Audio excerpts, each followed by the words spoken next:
একটি Indian rock Python উদ্ধার হলো খাতড়ার দাদারামপুর গ্রাম থেকে। পাইথন দেখতে ভিড় জমান কৌতূহলী জনতা। স্থানীয় সূত্রে জানা গিয়েছে, এক বাসিন্দার মাছ ধরার খাঁচাতে সাপটি আটকে পড়ে। স্থানীয় একটি জোরখালে মাছ ধরার খাঁচা পেতেছিলেন ওই ব্যক্তি।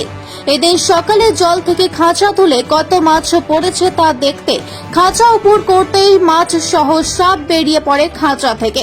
এক বিরাট সাপ দেখে আঁতকে ওঠেন জনৈক ব্যক্তি। বিষয়টি আশেপাশের মানুষজন জানতে পেরে খবর ছড়িয়ে পড়ে।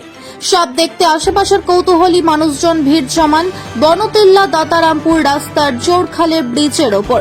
বাসিন্দাদের অনেকেই জানান, এত বড় সাপ এই এলাকায় আগে দেখা যায়নি। তার ফলে চাঞ্চল্যের সৃষ্টি হয় বাসিন্দাদের মধ্যে। খবর দেওয়া হয় খাতড়া বন দপ্তরে। খাতড়া বন দপ্তরের কর্মীরা সাপটিকে উদ্ধার করে নিয়ে যায়। পরে সুস্থ অবস্থায় ময়ালটিকে গভীর জঙ্গলে ছেড়ে দেওয়া হয়েছে বলে জানায় বন দফতর। স্থানীয় বাসিন্দারা জানান, সাপটি প্রায় 12 ফুট লম্বা ছিল। ঘটনাটা হয়েছিল যে আমাদের আদিবাসী পাড়ার একজন ওই জোরে সেই বাঁশের খাঁচার মতো ঘুগি এড়েছিল মাছ ধরার জন্য। তো ওই সাপটি হয়তো জলে ভেসে এসেছে, খাতড়া দিক থেকে জঙ্গলের কোনো দিক থেকে ভেসে গেছে, ঘুগিতে আটকে গেছে।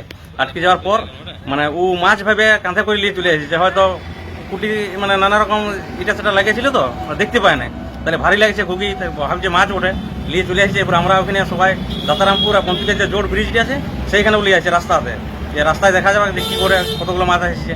এবার ঘুগি দিকে যায় ঢালিছে, দেখছে সারা বিশাল সাপ। এবার সাপ দেখে সবাই আতঙ্কিত হয়ে গেছে। আতঙ্কিত সবাই খবর পেলে ওই দিক থেকে প্রচুর মানুষ ভিড় করেছে দেখার জন্য। এত বড় সাপ আমাদের এলাকায় কখনো দেখে নেই। তো বন দপ্তরে খবর দেওয়া হয়েছে যাতে সাপটিকে উদ্ধার করা যায়। খুব ভালো সাপ, আমরা তো দেখিনি কোনোদিন এত বড় সাপ, 12 ফুট প্রায় লম্বা। বন দপ্তর এসেছিল? বন দপ্তর এসেছিল, সাপটি উদ্ধার করে নিয়ে গেছে। আগে আমাদের দেখিনি, কিন্তু অন্য লোক দেখেছিল, সাইডে আবার বেরিয়েছে, কিন্তু আমরা দেখিনি।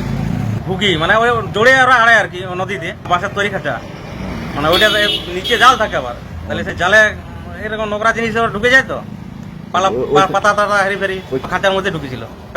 যা ঢেলে দিয়েছে তাই ভয় লেগে গেছে। এত বড় সাপ দেখা নাই কোনোদিন। আমার নাম অনন্ত মাহাতো, দাতারামপুর। ব্যুরো রিপোর্ট, দক্ষিণ বাঁকুড়া এক্সপ্রেস, খাতড়া।